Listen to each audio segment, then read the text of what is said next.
Omwaka gwa 2019 gwagenda okuggwako ng'obulwadde bwa mukenenya bukendedde mu bannayuganda bw'ogeraageranya nga bwe gwali mu myaka gy'ekyenda. Okusinziira ku bifulumiziddwa aba Uganda AIDS Commission ne Minisitule y'ebyobulamu, abakyala abalina mukenenya bali ebitundu 6 n'obutundutundu 8, abasajja bali ebitundu 4 n'obutundutundu 2, abawala abalina mukenenya bali ebitundu 2 n'obutundutundu 8, abalenzi bo bali ekitundu 1 n'akatundu 1. Abaafa mukenenya mu 2019 bali 109.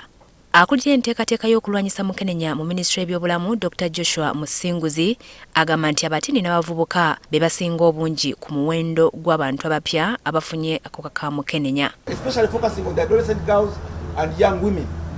We have a significant burden.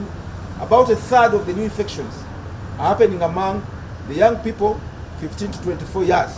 Mu bantu ababeera n'akawuka, Dr. Musinguzi agamba nti abasajja be basinze okufa. When it comes to testing, whether it comes to enrollment on treatment, when it comes to viral load suppression, and now when it comes to death, we are seeing men disproportionately more affected, even when they have smaller actual numbers of the burden of infection. Tukitegedde nti mu kiseera ky'omuggalo omulimu gw'okulwanyisa akawuka ka mukenenya gwazinngamamu. Abo abali nga eddagala libaweddeko nga beetaaga okufuna eddagala eddala baasigala nga oluusi eddagala liba lino nga tebalirina, ate tukimanyi nti bw'oba omira eddagala ate n'oliyimiriza oba n'olivaako akawuka kagenda waggulu, ate bwe keeyongera ne wegatta ne munno ayinza okukafuna. So tulowooza nti mu budde bwa lockdown kiina bwe kyakosa kuno engeri gye tulwanyisa akawuka.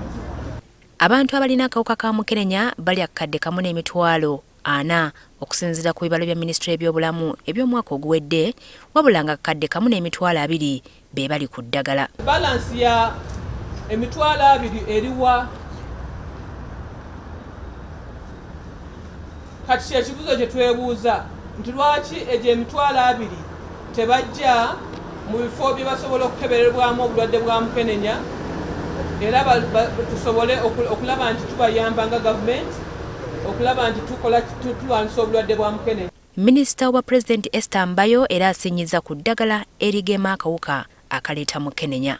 Waliwo olugambo, lukyali lugambo, sijja kulukakasa, ateekeddwa okulukakasa ye mukulembeze w'eggwanga nti oba oliawo vaccine ya HIV/AIDS erabikanga ezuuliddwa mu nsi, Pulezidenti w'eggwanga gy'ateekeddwa okukola ky'okutubuulira.